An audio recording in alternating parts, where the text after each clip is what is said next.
Graças a Deus, com muita alegria, eu saúdo a todos com a paz do Senhor. Estou muito feliz de estar aqui, eu já pedi autorização ao nosso pastor, então eu vou tirar a máscara, mas você que está nos vendo aqui, nossos irmãos da internet, usem máscara, tá? Enquanto for necessário, né? A gente sabe que Deus nos guarda, mas Ele também fala para a gente não tentá-lo. Então Ele nos deu o conhecimento para dizer que a máscara evita a transmissão, que a transmissão vem pela partícula. Então use máscara, vamos ser prudentes, porque o povo de Deus é prudente. Amém? Queridos, eu estou muito feliz em retornar a essa igreja depois de alguns anos. Acho que a última vez que eu estive aqui foi em 2013, no Secap que nós fizemos aqui. Não sei se alguém lembra dessa época, muita coisa muda. E o Secap é uma coisa que me conectou também com o pastor Abel e nossa querida irmã Cêcia, que não está aqui. Tem 10 anos que ela participou com a gente, viu? 10 anos, Lagoa Seca, do primeiro Secap, que é um evento que nós fazemos mais voltado para a juventude, para todo aquele que tem interesse, sobre a nossa vida profissional. Eu vi que nossa querida Bix, Bix, está fazendo mestrado. Isso é muito bacana. Isso me alegra de um tanto, que o conhecimento liberta a gente. O conhecimento transforma a gente. E falando em conhecimento, quando o Val me propôs esse tema, desde então eu ando angustiado. Até esse final de semana eu estava sentindo umas dores assim. Conversando com a minha esposa, está ali. Eu falei, eu não sei se é algum problema ou é ansiedade. Porque esse tema me provocou bastante. Tem uma bandeira aqui na frente, a bandeira do nosso país, que é linda. E o tema é Brasil, assim na terra como no céu. Gente, é de uma profundidade, é uma coisa assim, tão comum nos nossos ouvidos, né? Eu que cresci na igreja católica, de uma família bem praticante, eu tinha que fazer todos os dias aquelas orações básicas que os católicos fazem. Uma delas é o Pai Nosso. Então eu falava isso aí pelo menos uma vez por dia enquanto era católico.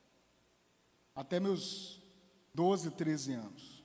E depois conheci a Jesus e graças a Deus aqui nós estudamos muito a Bíblia, mas em alguns momentos nós estamos com a chave errada para estudar a Bíblia. E esse tema me remete ao Velho Testamento, me remete lá à história de Moisés, do Êxodo, e eu estudo muito esse tema, porque eu gosto de estudar esse tema e fazer um paralelo entre Israel e Brasil. Porque Israel, em 70 anos de Estado, completou ano passado, se não me falha a memória, 70 anos, aliás, 2019, então tem 72 anos, e é um país de primeiro mundo, exemplo em tudo que você imaginar. Israel está entre os melhores. Por quê? E a resposta está no Velho Testamento. E agora, queridos, esse tema, quando o Val me provocou, e eu fui estudando aqui, o Espírito Santo me levou lá para Êxodo novamente, vamos estudar os 10 mandamentos, e fui estudando os 10 mandamentos, e comecei a ver uma conexão gigante com o Sermão do Monte. Eu falei, meu Deus do céu, Jesus estava no monte, Moisés também estava no monte. Moisés ensinou o povo quando desceu do monte. Jesus ensinou o povo no monte. E eu queria que você passasse na próxima tela, e pode deixar um pouquinho aí. Olha o que eu trouxe para vocês. Esse é o monte das bem-aventuranças. Eu trouxe porque existem estudos, e eu gosto de aproveitar isso, que só a gente ouvir, a gente pega muito pouco do conteúdo. Quando a gente enxerga, olha que cenário, lá no fundo está meio turvo, mas aquilo é o mar da Galileia. Olha a vista que Jesus estava, por isso que eu coloquei aquela frase no dia. Vamos imaginar. Nós temos algo em nossa mente, as crianças dão um show na gente, que é a imaginação. E eu fiz esse exercício com meu filho, ele tem 7 anos, e eu falei, filho, o nome dele é Isaac, ele não veio hoje, mas eu falei, filho, tenta imaginar, Jesus sentado numa pedra, nesse monte, com aquela vista maravilhosa do Mar da Galileia. Na verdade, essa foto é ao contrário, né? O mar está do lado de cá. É porque tem uma outra foto que o mar está do lado de lá. Então aqui a gente está olhando, Jesus estava lá em cima do monte, em algum lugar desse monte, conversando com os seus discípulos e uma multidão de pessoas, ensinando. Agora, imagine o privilégio de ouvir Jesus. E aí, E eu queria convidar vocês, queridos, nós vamos passar rapidamente no Sermão do Monte, vamos passar rapidamente alguns versículos do Velho Testamento, mas eu queria que vocês estudassem em casa, nossos irmãos da internet também, a paz do Senhor para vocês, estudem Mateus, de capítulo 5 ao capítulo 7, com pausa, leia cada texto, tenta entender o porquê, a motivação, porque muitas vezes, queridos, eu fazia algo na igreja católica e também na igreja evangélica porque eu era obrigado a fazer, porque alguém me disse que eu tinha que fazer aquilo, eu não entendia a motivação daquilo. Isso é muito importante para a gente. Quando você entende a motivação, por que Deus deu os 10 mandamentos, porque Deus criou 3 tipos de leis, que nós dividimos assim, mas é uma lei só, que é cerimonial, moral e a lei civil. Por que Deus se preocupava com uma diarista?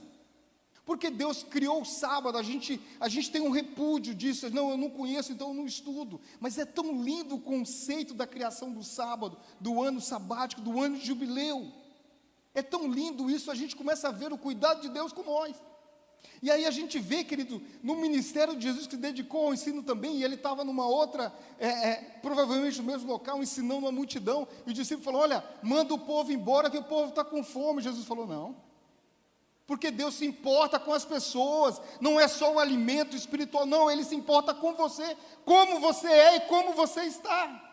É por isso que muita gente seguia Jesus. Eu falei, meu Deus do céu, eu virei uma chave.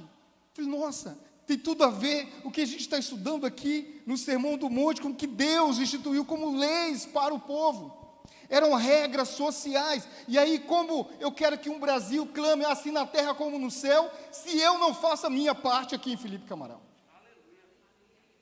Muitas vezes a gente lê a Bíblia, queridos, e aponta para o outro.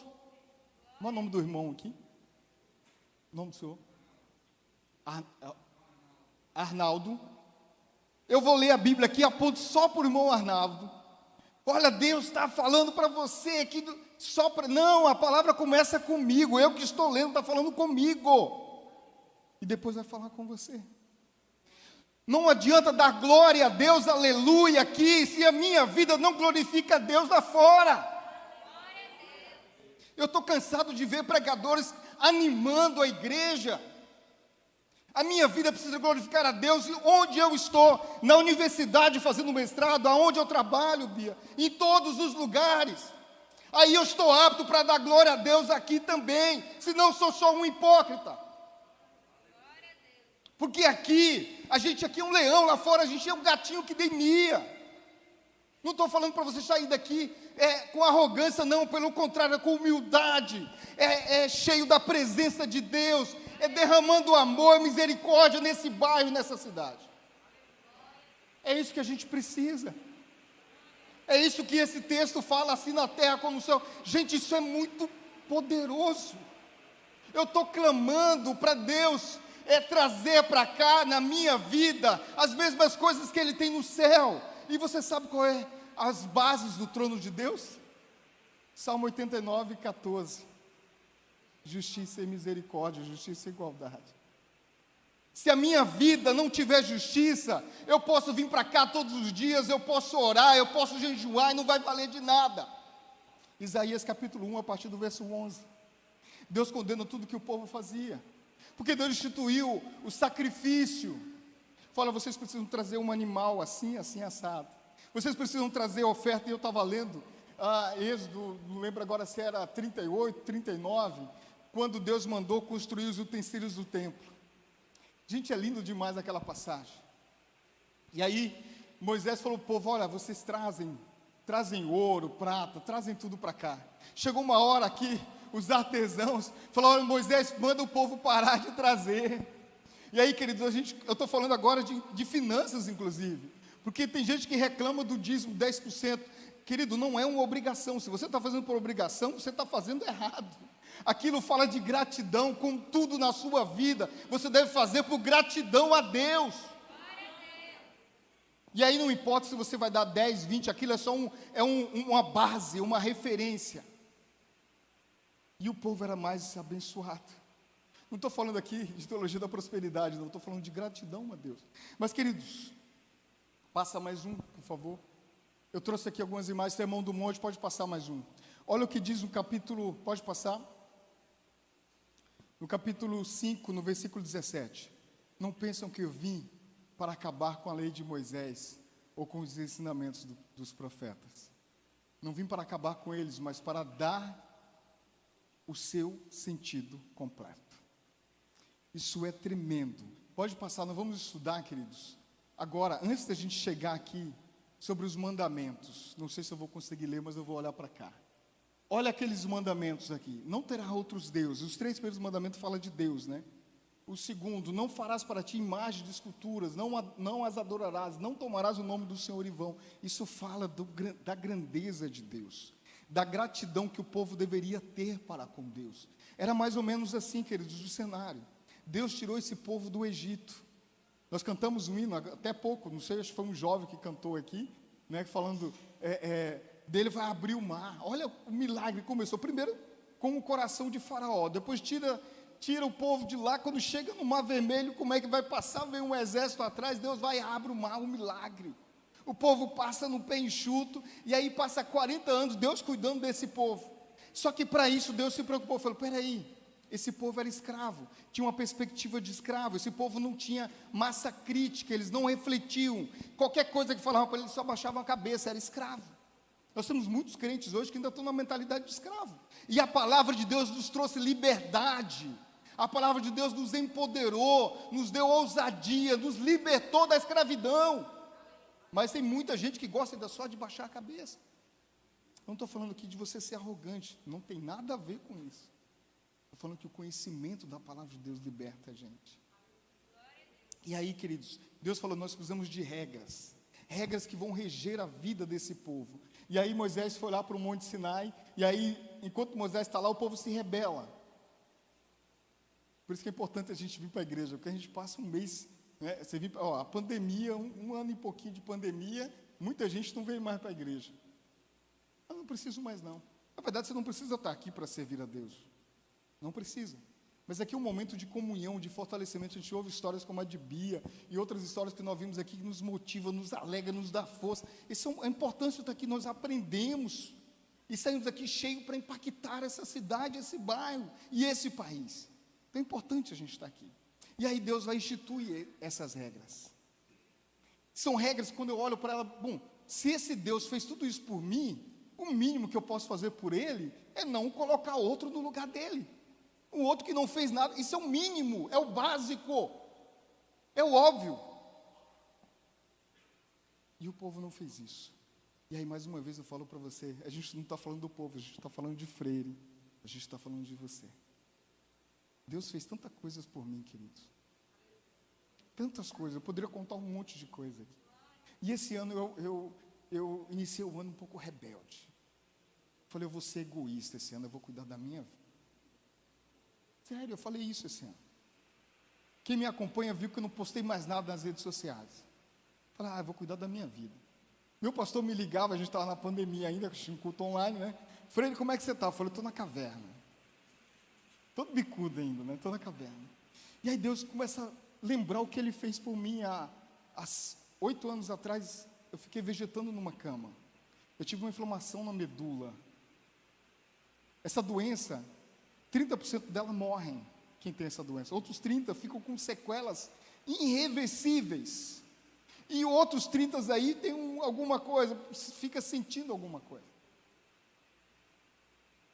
E na cama do hospital, imaginando ali, falei, meu Deus, a cabeça boazinha, mas o corpo eu não conseguia mexer um dedo, nem só mexia a pestana, não conseguia mexer o pescoço, nada, terrível aquilo.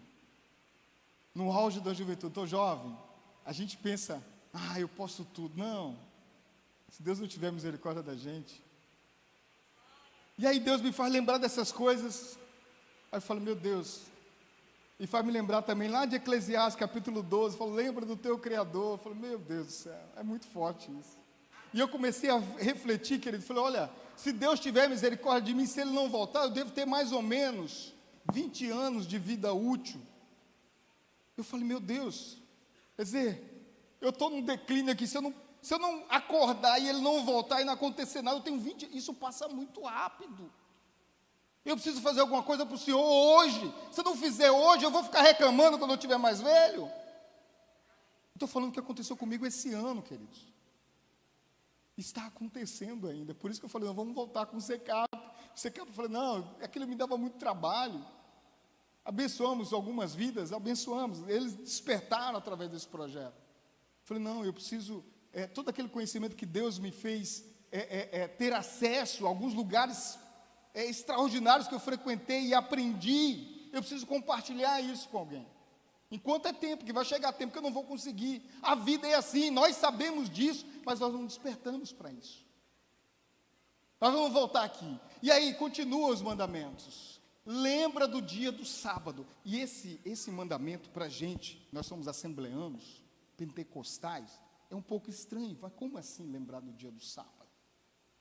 Quer dizer, freire, que no sábado eu não vou poder acender nenhum fogo, que a Bíblia diz assim. Gente, eu preciso entender o conceito do sábado.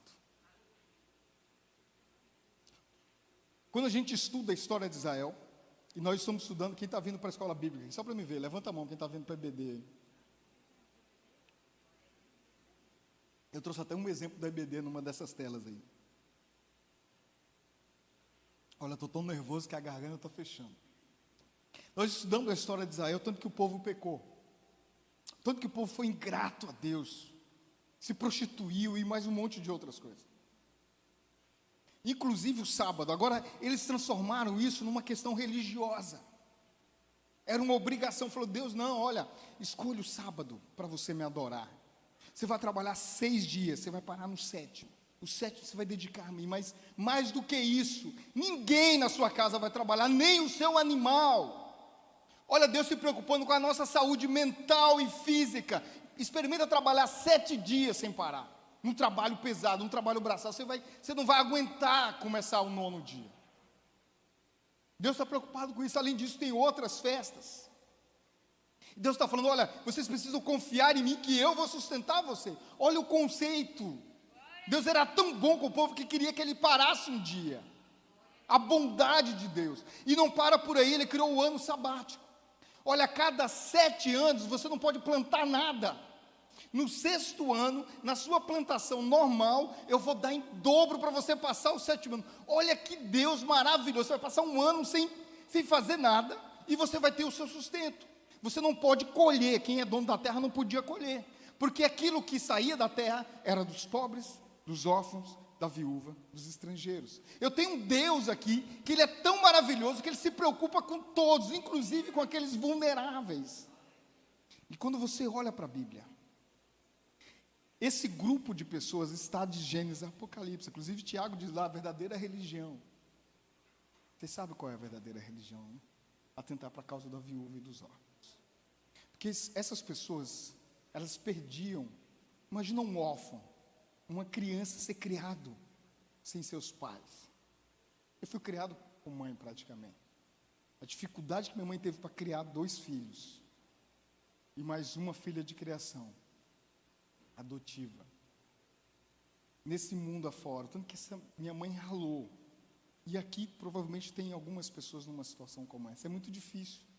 E antigamente a pessoa quando ficava viúva, ela perdia toda a base social. Porque não, era obrigação dos filhos, era mais um, vamos estudar sobre isso, sustentar seus pais, honrar seus pais. Então o conceito do sábado era para atender essas pessoas. É tão lindo, queridos, que aqui, ó, num terreno quadrado, as beiradas você não podia colher. Era para quem passava na rua com fome colher. Olha que Deus lindo.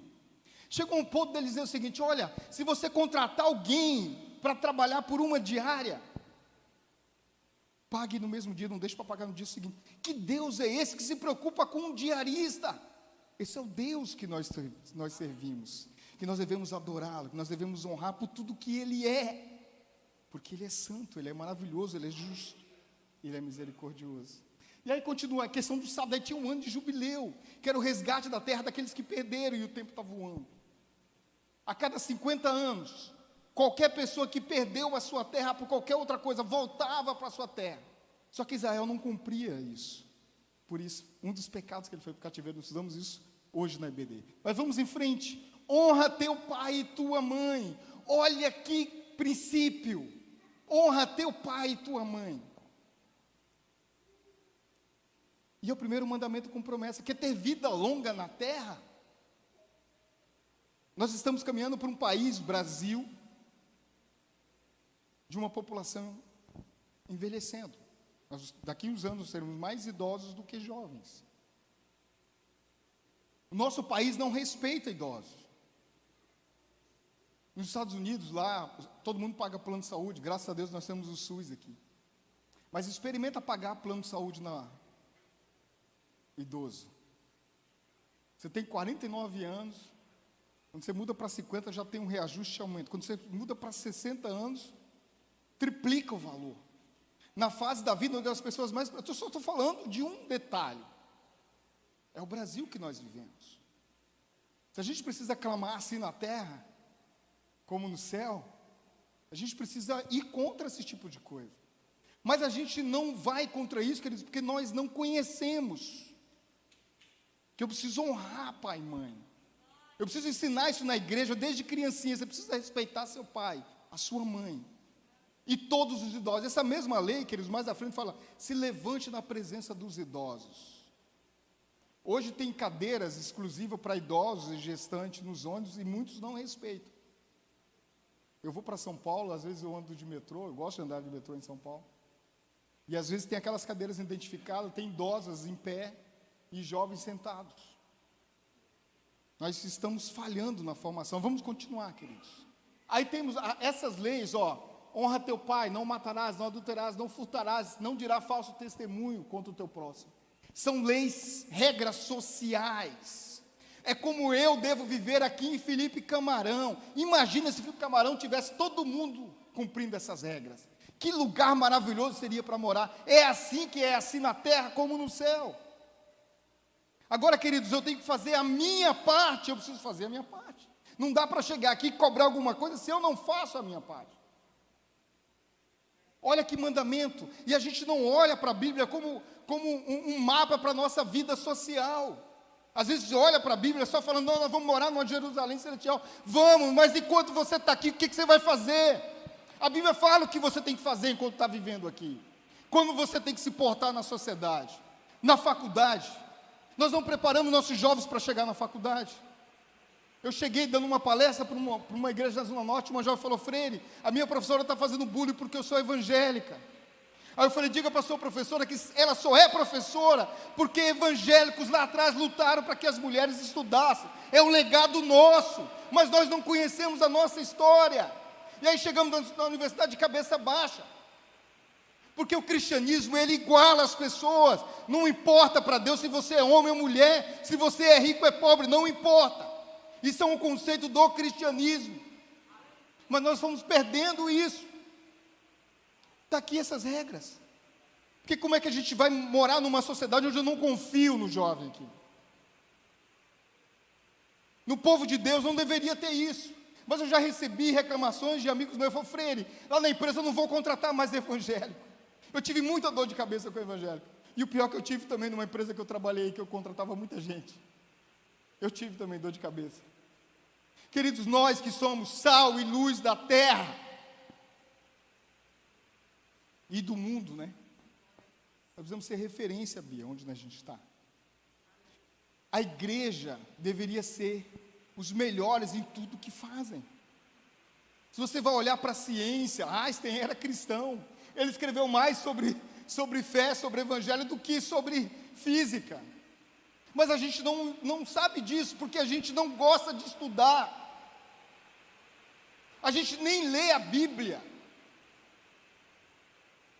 Porque a gente vem para cá e acha satisfeito com o que a gente se alimenta aqui, mas muitas vezes, querido, eu vou para a igreja e volto para casa triste, porque a gente vê pessoas aqui só animando a igreja. Você vai receber sua bênção hoje. A gente não vem para cá para receber, a gente vem para entregar. Esse é o conceito. A gente vai para o templo oferecer e não receber. Nós já recebemos. A gente precisa mudar essa chave. Cristianismo é esse. Capitalista, eu vou para receber. Não, você veio para entregar, é diferente. E tem que entregar de verdade, que é os verdadeiros adoradores.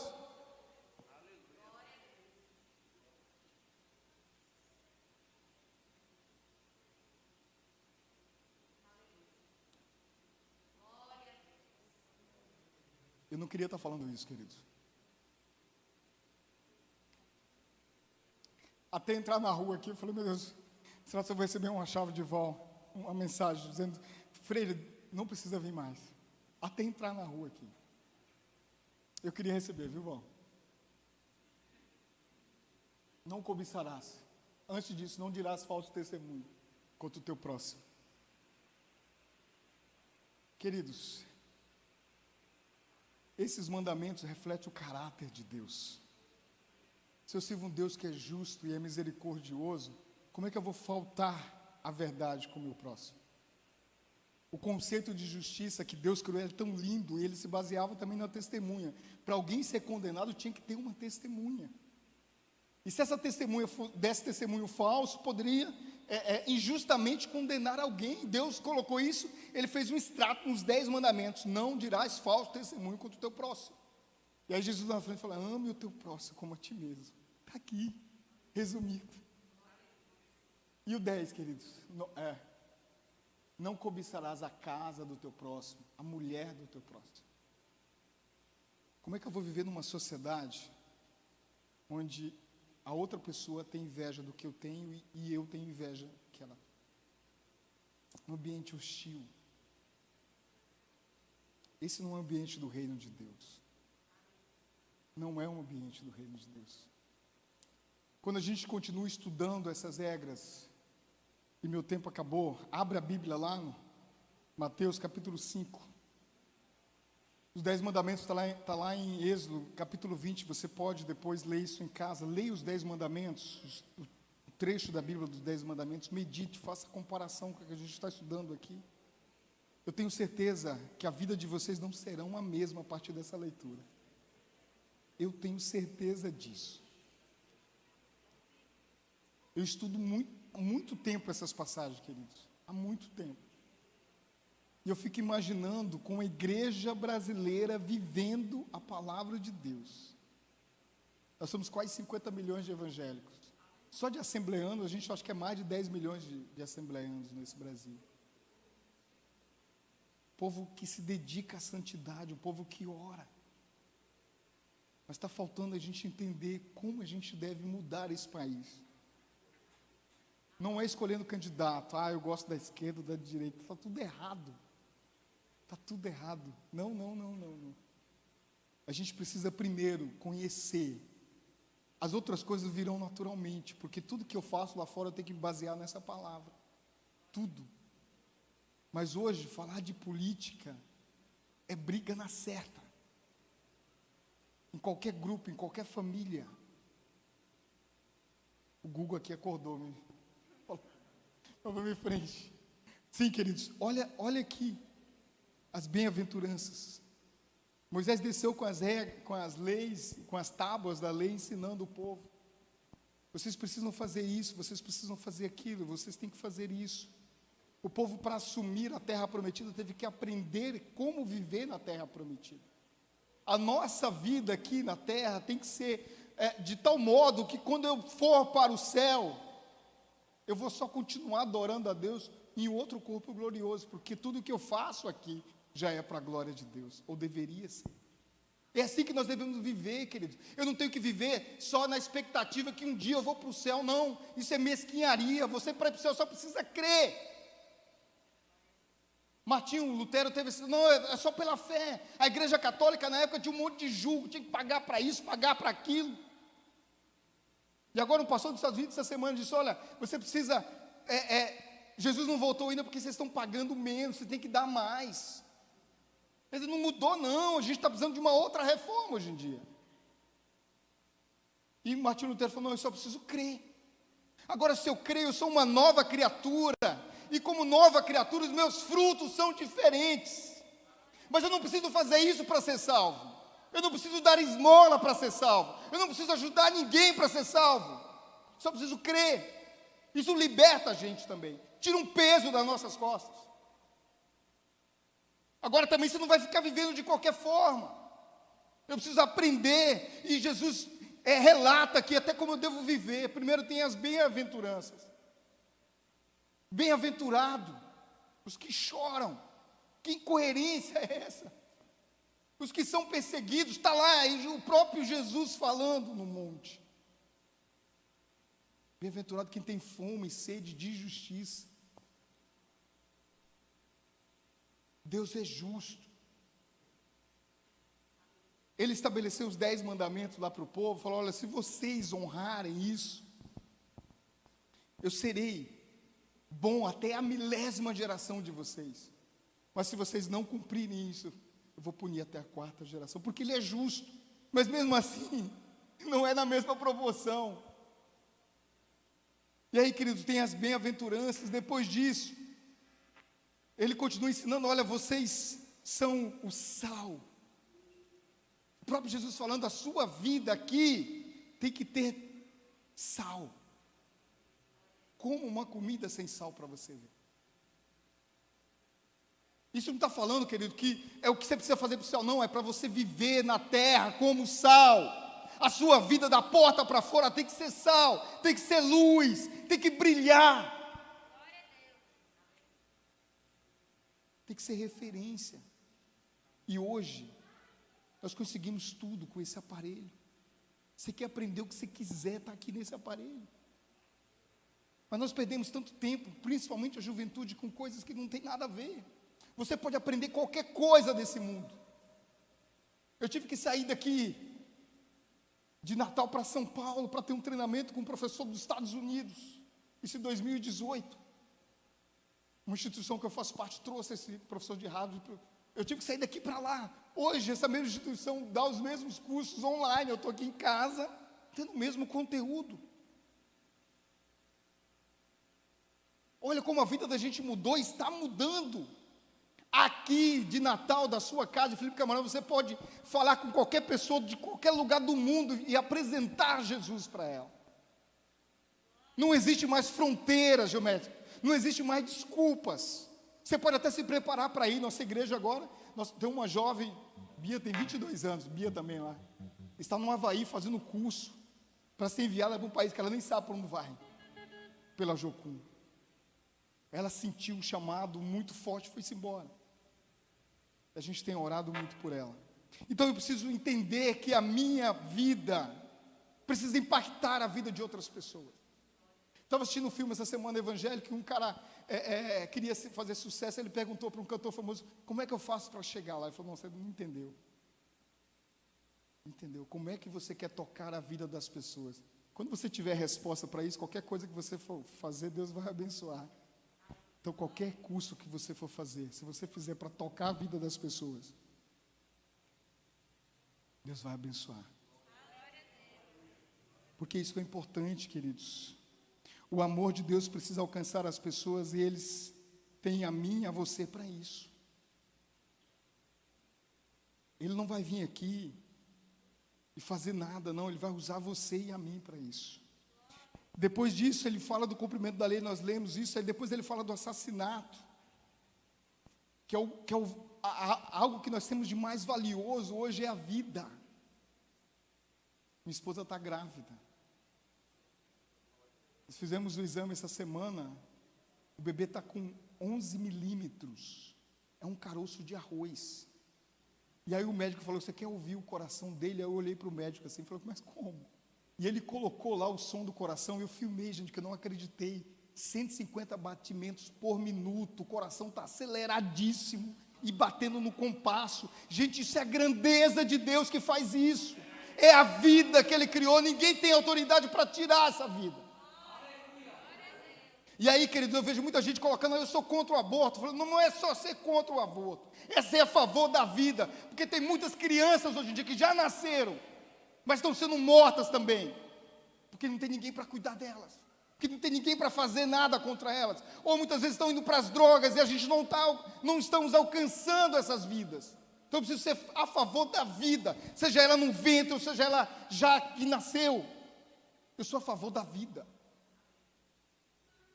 Eu não posso ser seletivo. Eu fico imaginando, o que é 1 centímetro, meu Deus do céu? É uma vida. Então Deus está falando, olha, aí fala do adultério. Aqui é pesado. Aqui é pesado. Jesus pega a lei e joga para um outro patamar, falando: olha, ele está condenando um adultério, e nessa época que Jesus está ensinando, só quem pagava pelo adultério eram as mulheres. Sociedade machista, não mudou muito de lá para cá, não. Jesus está falando: olha, está falando para os homens aqui, se olhou, adultério. Regras sociais, fala do divórcio. E aí, queridos, a gente tem que tomar cuidado. Hoje a gente encampa algumas bandeiras, vê pessoas falando da família, mas essas pessoas estão no terceiro casamento, que tipo de família eles estão falando?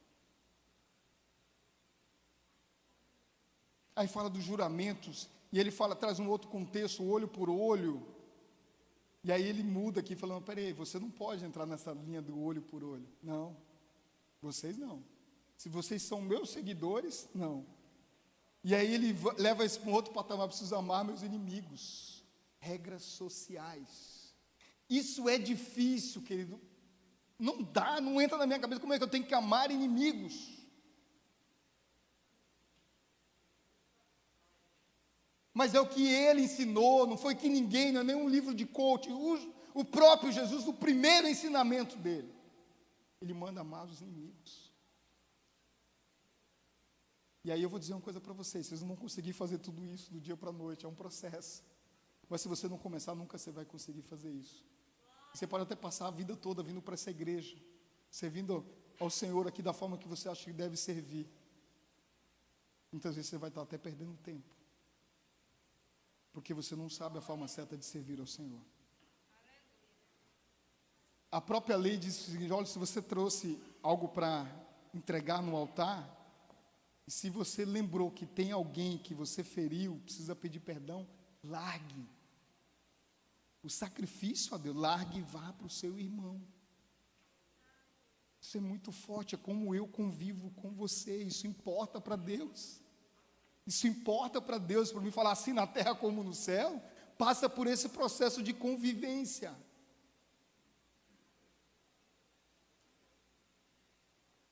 E aí ele continua, queridos, a prática da justiça. Guardai-vos de praticar vossos atos de justiça diante dos homens, para não ser vistos por eles. Se fizestes, não tereis galardão junto de vosso Pai que estás no céu. O povo na época era muito hipócrita, gostava de aparecer. Olha, eu sou justo, sou generoso. E Jesus estava condenando isso. E aí nós entramos na oração, com o tema que foi me dado, e o tempo foi terminado. Essa oração é um modelo de oração comunitária, porque a própria oração, Jesus falou: se você entra no seu quarto, e a oração é um diálogo com Deus, você conversa com Ele no seu quarto, você chora, você se derrama. Mas a oração comunitária é uma oração que começa com uma adoração a Deus, e depois você fala assim: eu venho o teu reino, mas esse reino vai vir para cá através de mim e você. Quando você está clamando o reino, Deus está falando: beleza, você vai, meu reino vai junto com você. Esse reino aqui, querido, não é um reino mitológico, não, é um reino real. É a minha vida, é a sua vida, é levando o reino de Deus para impactar, para confrontar o reino atual. O reino que promove a injustiça. O nosso país, vamos falar isso, eu já vou terminar. Nosso país, ele taxa consumo. Então você vai fazer uma feira no supermercado, está tudo muito caro. 22% da cesta básica, do básico, do arroz, do feijão, 22% são impostos. Nosso país não taxa renda como outros países taxam renda. Então por isso é que os mais ricos ficam cada vez mais ricos, e os mais pobres cada vez mais pobres. Então o reino de Deus precisa confrontar essa justiça, se é que eu preciso clamar-se na terra como no céu. Agora, queridos, a gente faz isso de outras formas, com sabedoria, porque o povo de Deus é sábio. A gente faz isso mudando a mente das pessoas, metanoia. E mudando as mentes das pessoas, as pessoas vão aprender a votar, vão aprender a cobrar essas pessoas que foram eleitas. Muda a chave. O poder emana do povo, mas a gente não se apega a isso. Não é que eu vou querer que faça o que eu quero. A Bíblia não ensina a gente a ser egoísta. É o que é melhor para o meu próximo. Essa é a nossa missão enquanto igreja. Eu quero terminar minhas palavras, querida, tem muitas outras coisas. Fala do jejum, a forma como deve... Jejum, tesouro no céu foi falado hoje aqui também. Luz e as trevas, os dois senhores, você tem que decidir. Não dá para servir a dois. E a gente, muitas vezes, a gente acha que está servindo a uma e está servindo o outro. E aí ele fala de um tema que é muito atual, não andeis ansiosos. Eu vi aqui alguns com o laçozinho amarelo, do Setembro Amarelo. A ansiedade tem gerado depressão e levado muitas vidas desse país. E mundo afora. Mas o texto bíblico falou, olha, vocês não precisam andar ansiosos. Se vocês creem realmente que eu sou o Senhor da vida de vocês, vocês vão sofrer perseguições, mas bem-aventurados sois. Vocês vão chorar, mas bem-aventurados sois. Mas vocês não precisam ficar ansiosos. Porque olha os lírios dos campos, olha os pássaros. Olha que beleza são eles e ninguém cuida deles. E se eu cuido deles, imagina o que eu vou fazer por vocês. Olha que maravilha isso. É por isso que eu devo agradecer a Deus e servi-lo, só por causa disso. Eu não preciso receber mais nada, porque Ele já me dá tudo. E aí, queridos, para terminar essas palavras, na verdade, eu preparei mais um monte de outras coisas. Jeremias, capítulo 29, o povo estava no cativeiro, chorando. Um monte de falsos profetas falaram, olha, Deus vai libertar aqui vocês, Deus vai dar vitória. E Jeremias foi escrever uma carta, palavras do próprio Deus, falando, olha, vocês vão passar um tempo aí, vocês têm que plantar vinha, pomares, construir casas, casar, seus filhos vão casar também, e os filhos dele também vão casar. Ou seja, até a terceira geração tem casamento garantido na Babilônia. E aí no versículo 7 diz assim, dedicai a busca da prosperidade da cidade. Eles estavam no cativeiro. Dedicai a busca da prosperidade da cidade. Vocês precisam pensar na cidade que vocês estão morando. E aqui hoje eu passei ali no satélite, tem naquelas dunas, entre duas áreas do satélite, fizeram uma área de lazer, os próprios moradores fizeram lindo aquilo ali. E aí eu passei lá hoje para dar uma olhada naquilo, eu achei a iniciativa fantástica, mas eu vi uma placa que ia um tapa na cara e dizia assim, olha, se você joga lixo na rua, imagina como é a sua casa. Forte isso, né? O que nós fazemos aqui, queridos, se nós verdadeiramente somos cristãos, reflete o caráter de Deus. Se você faz coisas erradas como cristão, você está difamando o nome do Senhor. E a gente não pensa nessas consequências.